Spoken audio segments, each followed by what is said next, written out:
अस्सलाम वालेकुम दोस्तों, कैसे हैं आप सब। मैं आपका दोस्त मोहम्मद बिलाल ख़ान। ये कुश्ता चांदी बिल्कुल कंप्लीट हो गया है, तैयार हो गया है। ये आप देख सकते हैं येलो से रंग में है, हल्के पीले रंग में।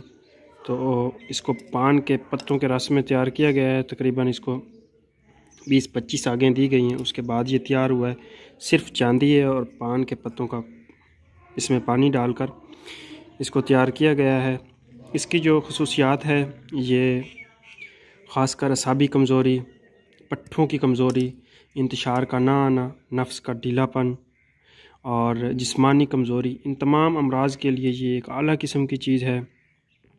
पान के पत्तों का पानी आप ख़ुद ही जानते हैं कि कितना अक्सीरी होता है मर्दाना कमज़ोरी के लिए। और ये चांदी सिर्फ पान के पत्तों के पानी में ही बनाया गया है, बिल्कुल बुरबरा। आपको इसमें नज़र आ रहा होगा, ये देख लें। बिल्कुल ही अगर आप हाथ से इसको थोड़ा सा भी करेंगे तो ये टूट जाएगा और उधर ही पाउडर हो जाएगा। और नफीस और बारीक इतना है कि ये आपकी हाथ की रेखाओं में जज़ब होने वाली चीज़ है। इसको लास्ट आग मैंने दे दी है, उसके बाद ये बिल्कुल फ़ाइनल है। ये एक मेरे दोस्त हैं, उन्होंने मुझसे ऑर्डर पे बनवाया है।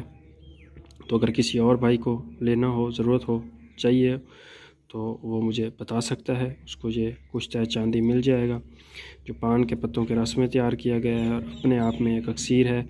असाबी कमज़ोरी, पट्ठों की कमज़ोरी, नामर्दी, नफ्स का ढीलापन, टाइमिंग की कमी, इंतशार ना आना, तमाम अमराज़ और ख़ासकर जिस्मानी कमज़ोरी के लिए ख़ास बिलखसूस इस्तेमाल किया जाता है। बहुत ही आला किस्म की चीज़ है, बहुत अक्सीरी है।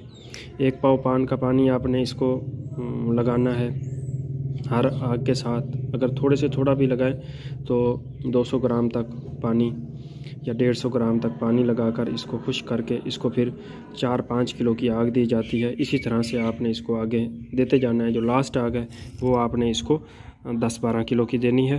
तो ये जो हमारा कुश्ता चांदी है, ये बिल्कुल तैयार और रेडी है। बहुत बहुत शुक्रिया जी, अल्लाह हाफ़िज़।